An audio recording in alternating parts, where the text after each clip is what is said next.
Hai semuanya, ketemu lagi bareng Mihu di sini. Oh ya, kali ini Mihu akan membawakan alur cerita Donghua yang berjudul Battle Through the Heaven. Mihu mengingatkan sekali lagi ya bahwa konten ini full spoiler. Tanpa lama-lama lagi, yuk langsung aja kita masuk ke isi ceritanya.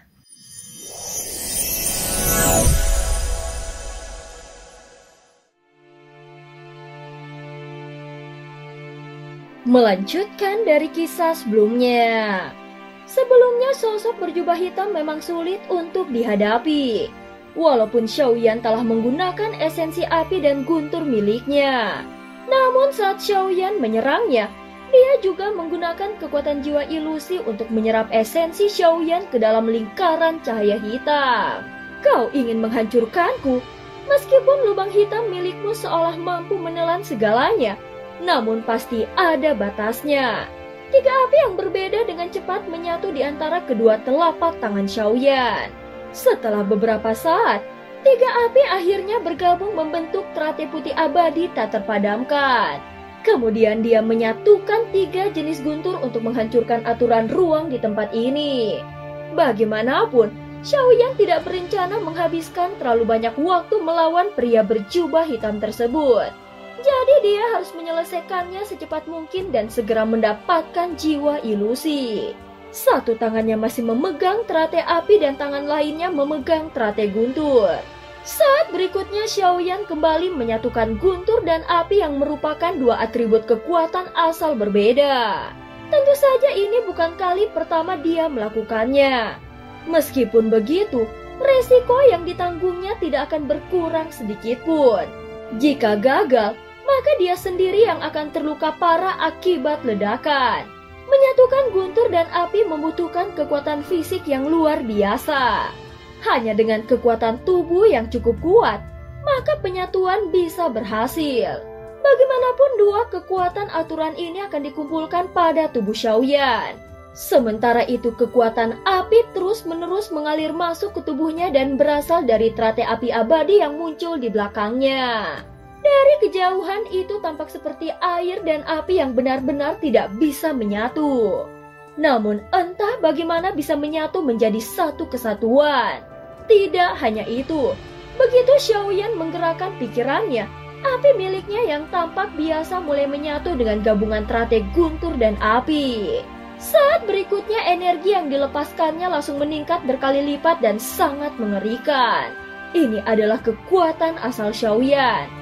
Dan setelah mencapai tahap ketiga keabadian para dewa, kekuatan asal ini meningkat dengan teknik transendensi.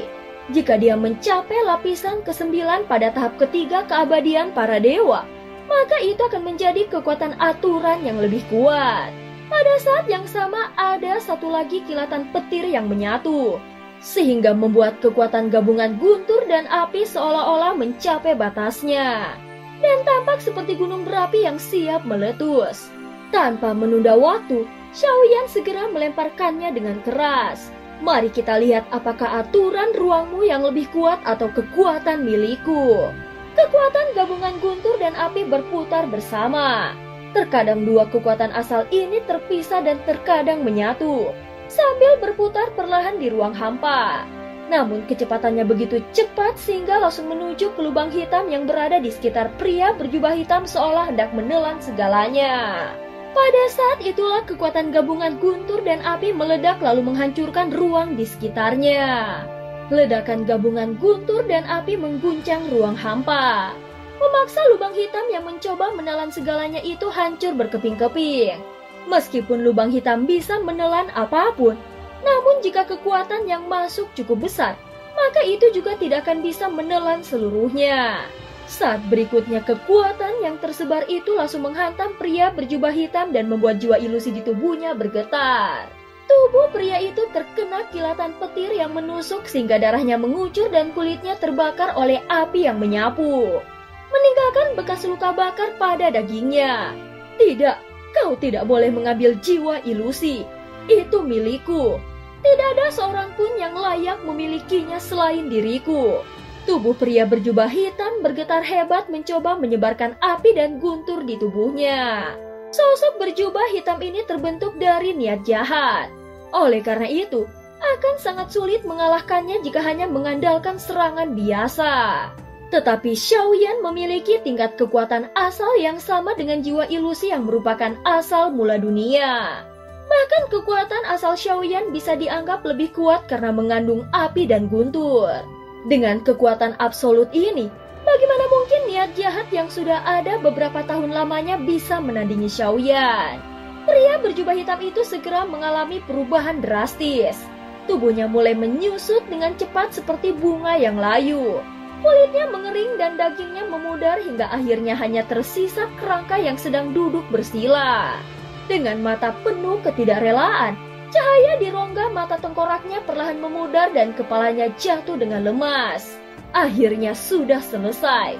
Xiaoyan perlahan menenangkan dirinya. Penyelesaian yang cepat ini disebabkan oleh beberapa kekuatan asal yang terakumulasi di dalam tubuhnya.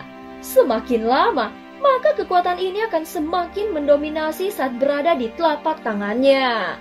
Pada saat yang sama ada banyak sosok berdaging yang muncul di sekitarnya. Dan terdengar suara ledakan dari tubuh mereka. Setelah beberapa saat, tiba-tiba penampilan mereka berubah menjadi normal kembali. Begitu mereka terbebas, wajah mereka menunjukkan ekspresi kegembiraan. Tetapi pandangan mereka segera tertuju pada Xiaoyan. Secara logika, Xiaoyan bisa dianggap telah menyelamatkan mereka. Namun sorot mata mereka sama sekali tidak mengandung niat baik. Meskipun mereka tidak bisa mengalahkan pria berjubah hitam, itu tidak berarti mereka tidak bisa mengalahkan Xiaoyan. Terlebih lagi jumlah mereka lebih dari 10 orang. Dan meskipun mereka tidak ingin bergabung, namun mereka memiliki tujuan yang sama. Secara alami Xiaoyan menjadi musuh mereka bersama karena ingin merebut jiwa ilusi. Saudara, teknikmu sungguh luar biasa. Saat ini seseorang melangkah maju dengan tekanan yang langsung mengarah pada Xiaoyan. Orang ini adalah seorang kultivator tingkat keempat keabadian para dewa. Hal ini menegaskan bahwa sosok-sosok ini tidak akan menyerah begitu saja saat melihat jiwa ilusi yang berada di depan mata. Memang benar kami diselamatkan olehmu. Sebagai kompensasinya, kami bisa memberikan ramuan atau apapun yang kau butuhkan. Namun mengenai jiwa ilusi ini, kami juga telah menghabiskan banyak usaha untuk bisa sampai ke sini. Lagi pula, keberhasilanmu melawan pria berjubah hitam itu tidak lepas dari peran kami sebelumnya. Jadi kami juga layak mendapatkan bagian dari kekuatan ini. Pria itu berkata dengan suara yang dalam. Beberapa orang lainnya yang awalnya berpikir untuk menyerah mendapatkan jiwa ilusi merasa bahwa ucapan pria itu ada benarnya. Saat mereka sampai di sini, pria berjubah hitam itu memang sangat kuat. Tetapi karena serangan yang bertubi-tubi dari mereka sebelumnya, akhirnya Xiaoyan dapat menyelesaikannya dengan mudah. Selain pria itu, beberapa orang lainnya juga ikut maju. Tampaknya mereka juga tidak ingin kehilangan kesempatan mendapatkan kekuatan asal ini.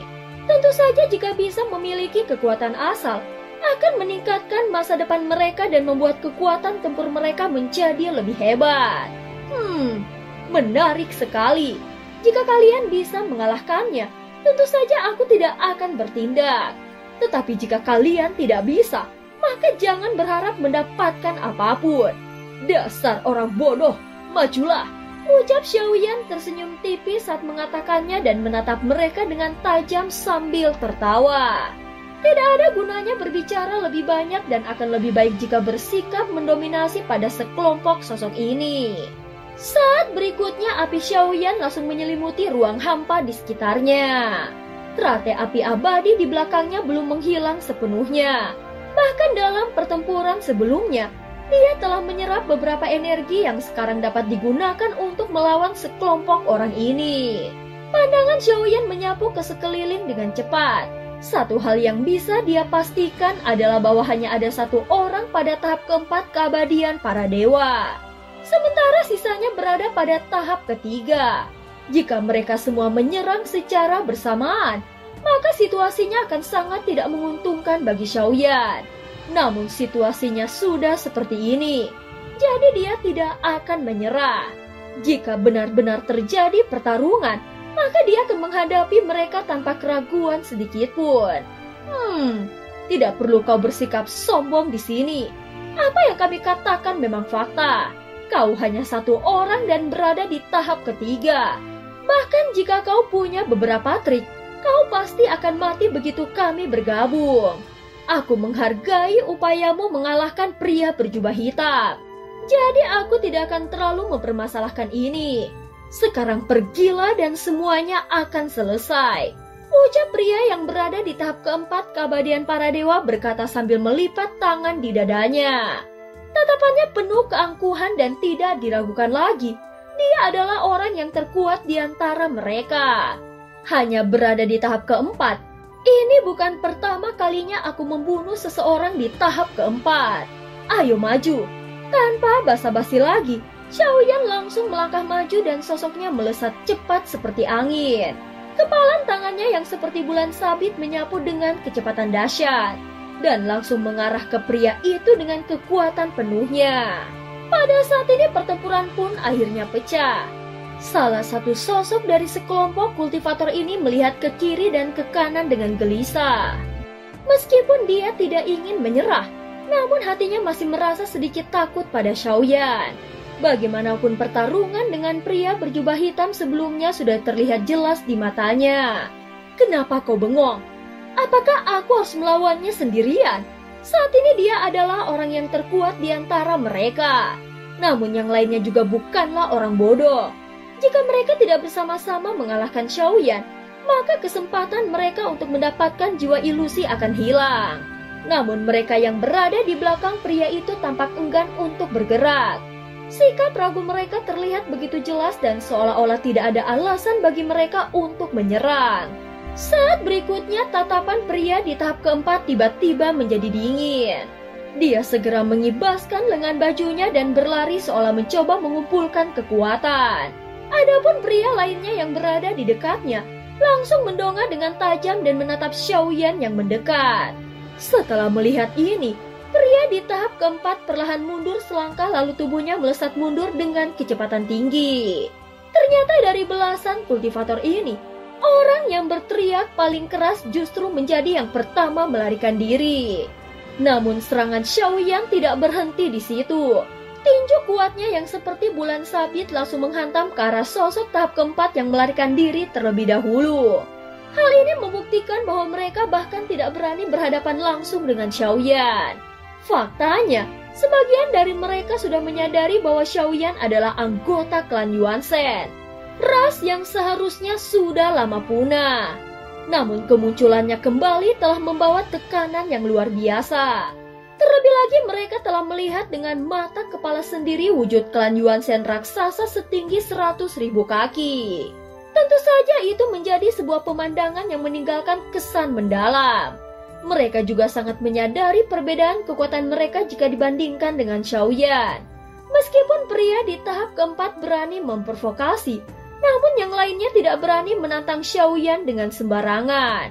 Saat melihat serangan Xiaoyan menyerbu, mereka seperti kawanan burung yang terkejut, sehingga membuat mereka langsung menyebar ke segala arah dan melesat mundur ke tempat yang lebih aman. Namun Xiaoyan tidak memperdulikan itu dan dia terus melangkah maju mengejar belasan orang tersebut. Setidaknya dia ingin memaksa mereka masuk ke lautan pasir bintang. Tepat saat Xiaoyan melaju dengan cepat, pria di tahap keempat tiba-tiba muncul kembali dan bergerak dengan kecepatan penuh. Dia segera bergegas ke arah jiwa ilusi yang melayang di perut tenggorokan putih. Orang itu begitu bodoh. Bukankah ini seperti memberikan daging di depan mulutnya? Senyuman pria itu terlihat sinis seolah sedang mengutuk di dalam hatinya. Namun Xiaoyan tampaknya tidak memperdulikannya dan terus mengejar belasan orang itu hingga memasuki lautan pasir bintang. Saat mereka hampir mencapai lautan pasir bintang, tiba-tiba muncul 4 sosok.